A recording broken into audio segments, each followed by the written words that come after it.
सो दोस्तों welcome in discover Rajasthan की discover keep learn. देखो अपना बैच चल रहा है जूनियर अकाउंटेंट एंड टीआरए का, जिसमें अपने क्या है कि राजस्थान का इतिहास पढ़ रहे हैं, जिसमें चौहान वंश के बारे में अपने पढ़ रहे हैं। और जो अपने अजमेर के चौहान, रणथंभौर के चौहान हमने कंप्लीट कर लिए थे। आज अपन पढ़ेंगे जालोर का चौहान वंश अच्छे से।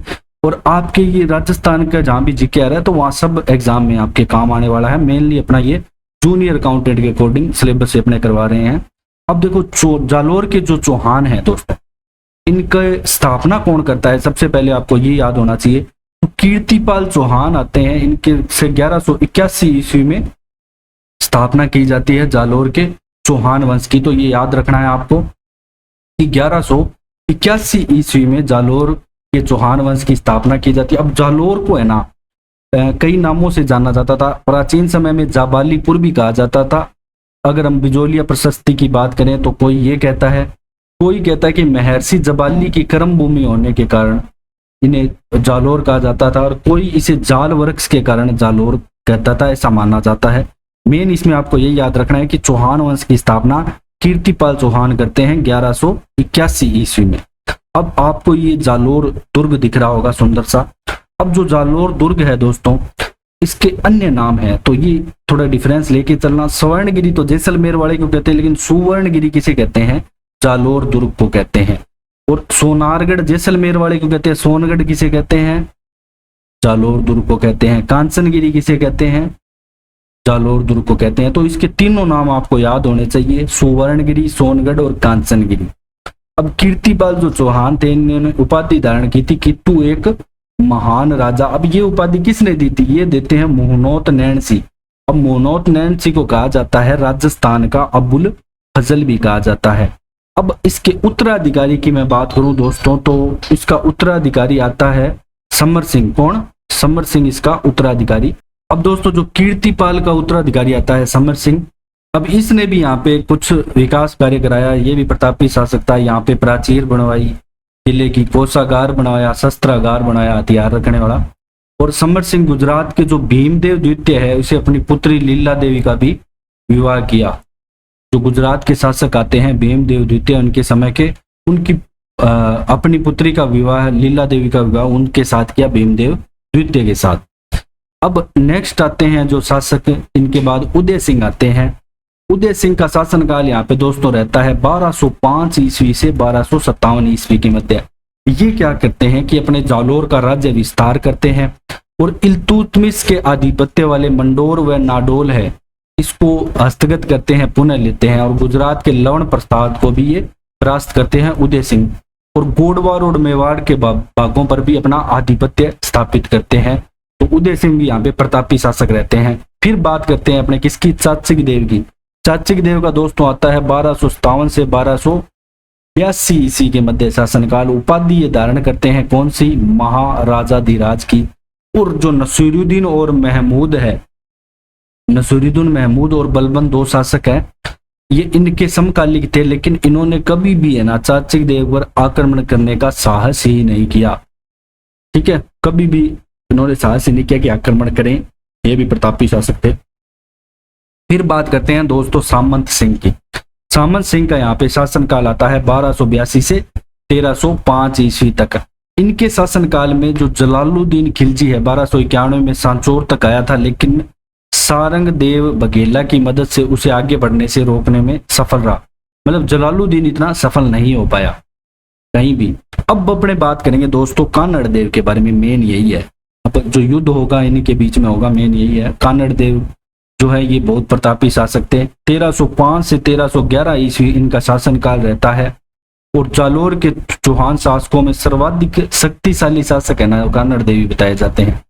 अब क्या बात होती है दोस्तों, मान लो ये तो है दिल्ली, ठीक है, यहाँ पे है, देखो बीच में छोटा सा दिखेगा आपको, तो ये दिल्ली है। अब ये दिल्ली से है ना, अगर आपको गुजरात जाना है तो राजस्थान यहाँ पे होके जाना पड़ेगा।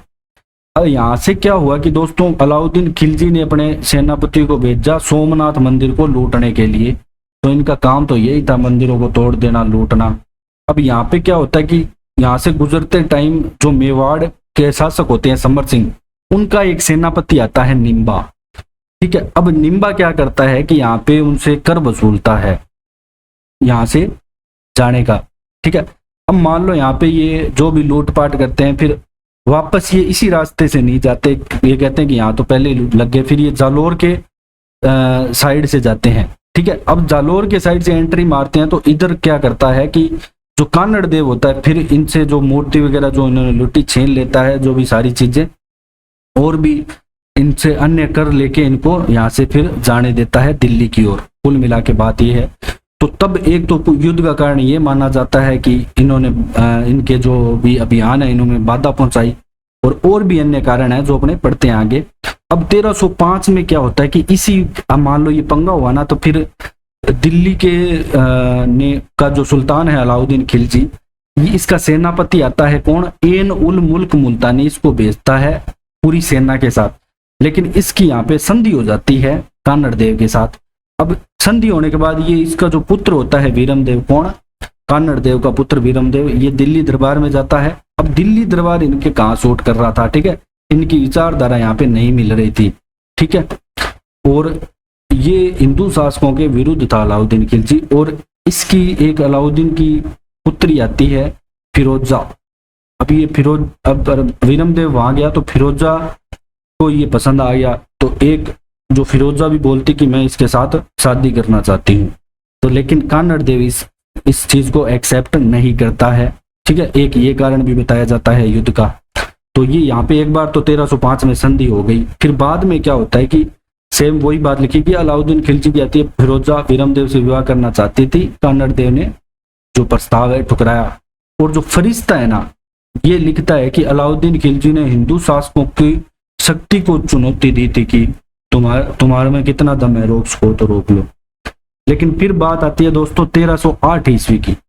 अब 1308 ईस्वी पे सिवाना दुर्ग की बात करेंगे अपने। और जो सिवाना दुर्ग है ये क्यों इंपॉर्टेंट है, क्योंकि ये जो है जालोर दुर्ग की कुंजी है, तो ये आपको याद रखना है। देखो, रणथंबोर दुर्ग की कुंजी तो जैन दुर्ग थी, और जालोर दुर्ग की कुंजी कौन सा दुर्ग आता है, सिवाना दुर्ग, जो कि स्थित है आपके बाड़मेर जिले में हल्देश्वर की पहाड़ी पर। और जो आपका सिवाना दुर्ग है ना, इसे क्या कहते हैं, इसे मारवाड़ के राजाओं की संकटकालीन शरण स्थली भी कहा जाता है। साथ में ये भी ध्यान रखना है, जो भी जोधपुर के शासक थे तो संकटकालीन शरण स्थली भी सिवाना दुर्ग उनकी होती थी। अब जो सिवाना दुर्ग है ना, उस टाइम इसका प्रशासक किसके हाथ में था, इसके हाथ में था शीतल देव के हाथ में। और शीतल देव का पुत्र आता है सोम, और इनका एक सेनापति आता है बावले पवार। ये भी यहाँ पे यही होता है, विश्वासघातकारी युद्ध हार जाते हैं, तो ये दोनों तो वीर गति को प्राप्त हो जाते हैं। यहाँ पे अलाउद्दीन खिलजी होता है, इसका सेनापति कमालुद्दीन गुर्ग आता है। तो ये ध्यान रखना है, जब सिवाना दुर्ग पर आक्रमण हुआ तो कमालुद्दीन गुर्ग आया था, इसने लालच दे दिया बावले पवार को। अब ये के लालच में आके क्या करता है कि इनके साथ हो जाता है, और यहाँ पे ये तो वीरगति को प्राप्त हो जाते हैं और ये युद्ध हार जाते हैं, और सिवाना दुर्ग ही हार जाते हैं। अब सिवाना दुर्ग जब हार जाते हैं तो इसका नाम बदल देता है ये, तो नाम बदलने की आदत भी यहीं से स्टार्ट हुई थी। 1308 ईस्वी में देखो अलाउद्दीन खिलजी ने इस दुर्ग का नाम बदलकर खैराबाद रख दिया था। तो ये भी दोस्तों आपके एग्जाम में ना पूछा जाता है कि सिवाना दुर्ग का नाम बदलकर अलाउद्दीन खिलजी ने क्या किया था, खैराबाद कर दिया था, और कमालुद्दीन गुर्ग को इस दुर्ग का प्रतिनिधित्व नियुक्त कर दिया था। अब अपने बात करते हैं, सिवाना दुर्ग तक वो पहुंच चुके हैं, अब वो करेंगे जालोर दुर्ग पर हमला। अब जालोर दुर्ग पर जो हमला करेंगे वो करेंगे 1311 ईस्वी में। तो ये ध्यान रखना है, 1311 ईस्वी में हमला करते हैं। तो जालोर में कानड़ देव होते हैं, इनके पुत्र वीरमदेव होते हैं, सेनापति होता है इनका दैया बिक्का। अब जो बिक्का है ना, ये भी बिक जाता है, विश्वासघात कर देता है, अलाउद्दीन खिलजी आक्रमण करता है। तो बिक्का के बिकने के कारण यहाँ पे यही केसरिया करते हैं, कानड़ देव वीरगति को प्राप्त हो जाते हैं। और जो इनका पुत्र होता है वीरमदेव, ये आशापुरा माता के सामने कटार घोंपकर अपने देह को त्याग कर देता है। और ये जालोर दुर्ग को जीतकर अलाउद्दीन खिलजी भी इसका नाम भी क्या कर देता है, जलालाबाद कर देता है। तो कानड़ देव जो इंपॉर्टेंट शासक आता है जालोर के चौहान वंश में, जो आपको पूरा याद रखना है। और इनके जो पुस्तक लिखी गई कानड़ देव पे, कानड़ देव प्रबंध, ये किसने लिखी, ये भी बहुत बार आपके एग्जाम में पूछा जाता है। तो ये पद्मनाभ के द्वारा यहाँ पे लिखी जाती है, जो कि अक्षय राज के शासनकाल में लिखी गई। तो ये दोस्तों आपका जालोर का चौहान वंश भी कंप्लीट होता है। और अगर आपको डिस्कवर राजस्थान का कंटेंट पसंद आ रहा है तो शेयर करें, सब्सक्राइब करें। Thanks for joining discover Rajasthan.